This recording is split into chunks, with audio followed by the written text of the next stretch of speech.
The Civil Society for Poverty Reduction, with support from HEVOS and the Dutch government, is currently implementing a project known as Advocacy for Diverse and Climate Resilient Food Systems. This project is in partnership with Kasisi Agriculture Training Center and is a 5-year project. So our project is basically looking at amplifying the voices for communities on climate action. Our project is run in Chongwe and Rufunsa districts. So basically, CSPR and Kasisi Agriculture Training Center have been conducting trainings as well as setting up demo plots in the areas of implementation. So these demo plots and the trainings are based on climate change.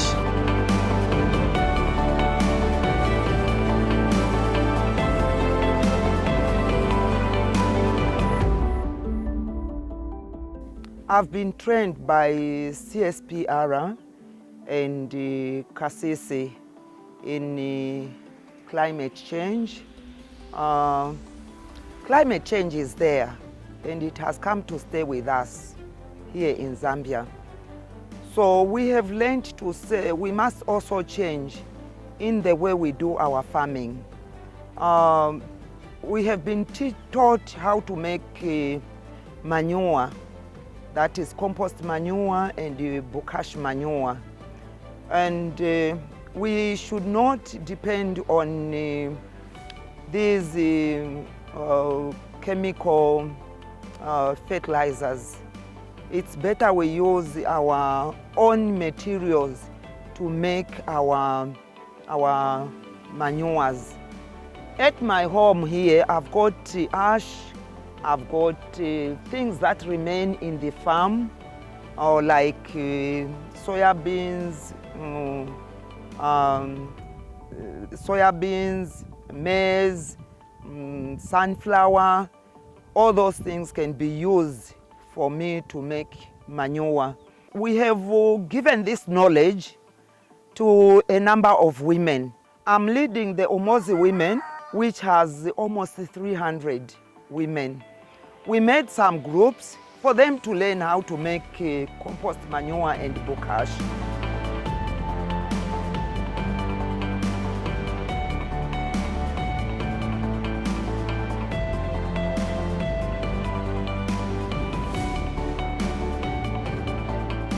The two organizations that have come on board to assist the farmers in Rufunsa are really doing a great job, in the sense that Kasisi has set up a demo plot where farmers gather and of course learn on how to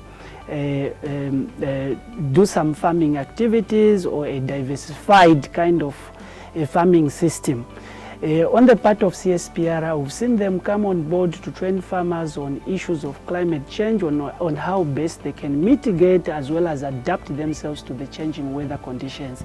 So for me, really, as the WDC chairperson, I'm really so excited that these two organizations have partnered and they're within Rufunsa, and we're hoping that they will continue doing this great job so that we benefit as small-scale farmers, and we hope to see a drastic change on issues related to climate change, on issues related to maybe, I should say, we shouldn't be able to cultivate just one crop, because we believe that different crops have different genetic makeup, and such we need to cultivate different crops and varieties altogether in view of the escalating climate change. Sopano kamba kama punzisidwe yamene yabwera kuti bantu basiye bazibe za climate change baleka kushoka marasha ndizina zake zomene zikwapo ai ulimi sunali kuyenda bwino koma nikulupira masiku ano sopano ulimi kuyenda kusogolo zonse zaenda bwino chifukwa mapunziro bantu yabafikira zikoma. We have benefited a lot, more especially me as a lead farmer. I have learned how to make bokashi and compost manure. That is the benefit that I have mostly received from Kasisi and CSPR. They've taught us a lot of things that we have benefited. The other thing is the community, more especially the Umozi women, through Kasisi and CSPR, have benefited a lot with knowledge and the making of bokashi manure. Thank you.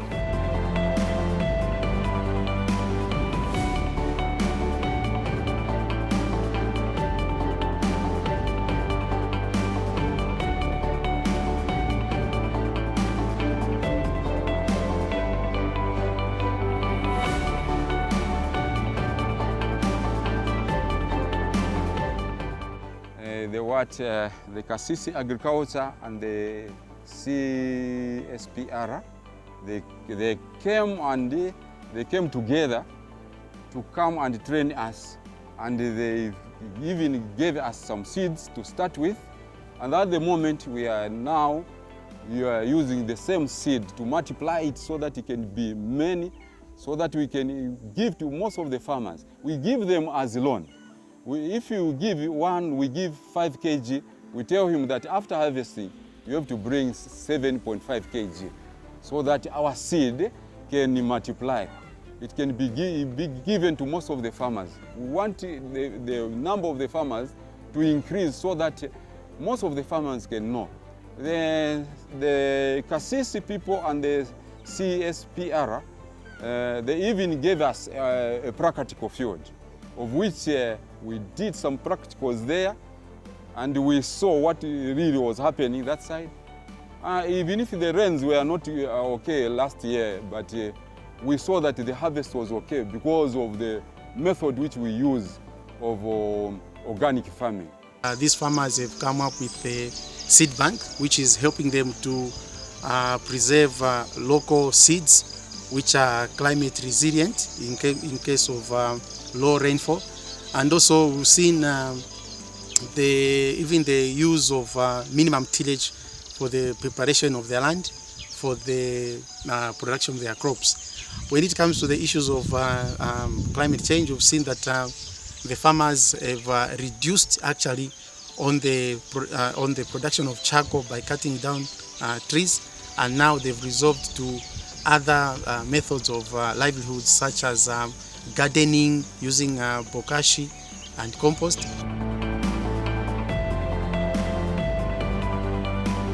Kupanga kwa kaena muyambirira first mwakumbako pansi pang'ono, mwenda mwatenga ulo vija vaso ya beans vamene munabwa mwataya vija mwambirira kuvika pansi. After mkaikapo mbwera musansapo manzi a molasses. Nishimwaika mu manzi manje mwavundura ulo 10 liter molasses mwaivundura mmanzi. Ero manje musansapo mukasansapo mwatenga manyoa mwaikapo. Futi ni kusansapo again. Mwatenga maize bran mwaikapo ya soybeans mwaikapo mwamba, mwatenga na molasses mwasansapo, mutenga futi manyoa mwaikapo, futi mwatenga molasses mwasansapo, futi mwatenga mene ya chanichi vamene va soybeans mwaikapo mwasansapo, futi mwatenga futi maize bran mwasansapo again chani molasses. Kalimidwe kasinta kuchira mwamene nzolimira kudala, andi chanitandizira kuti nzaphunzitsako na benangu kuti bazibe kalimidwe kamene tifunika kulimirapo monga manje pamene tili kuphunzira va climate change, na babanja bonse bazachitako benefit.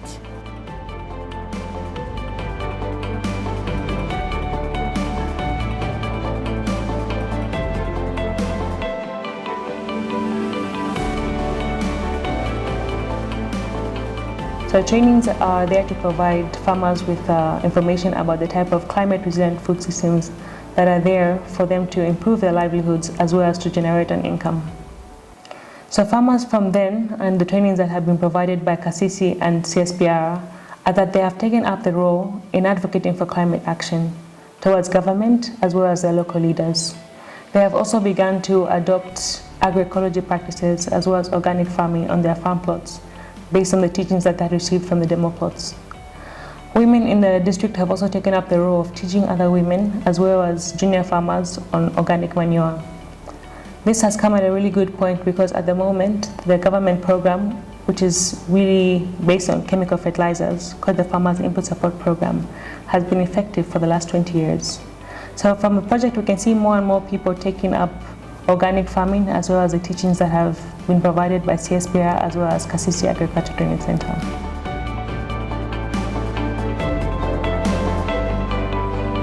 I can safely say the project has really turned around the districts in terms of information dissemination, in terms of building the capacity of the various stakeholders in the districts, and also in terms of influencing policymakers like people like me. As a result of the engagements with these projects, I've decided to also run as a champion on climate change. I've decided to be one of the persons who is in the forefront, championing climate justice, championing awareness on how people need to manage the ecosystem, championing environmental protection, issues around fighting deforestation. All this has come as a result of the engagement, me as a policymaker with the implementation of this project, and also some of the meetings that have been part of that are initiated by this brilliant project.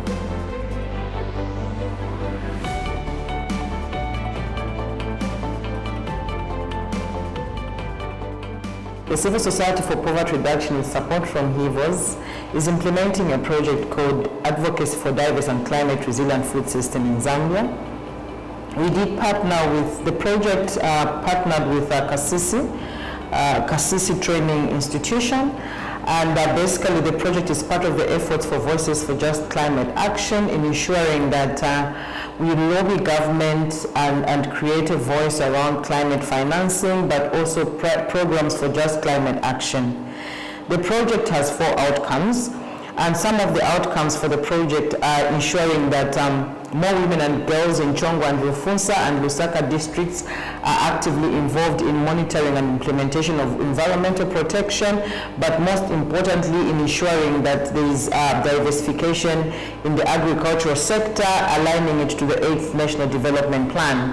We're also ensuring at the end of 2025, we want to ensure that policy and lawmakers commit to reviewing policies, legislation, which promotes sustainable food systems, respecting of people and the environment during the implementation of the 8th National Development Plan.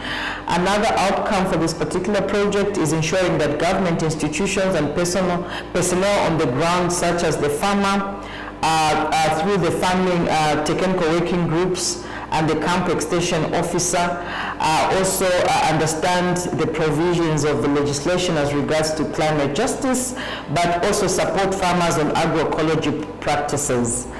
The last outcome for this project is improved national budget expenditure and implementation of national development planning programs which promote diverse and resilient food systems in Zambia.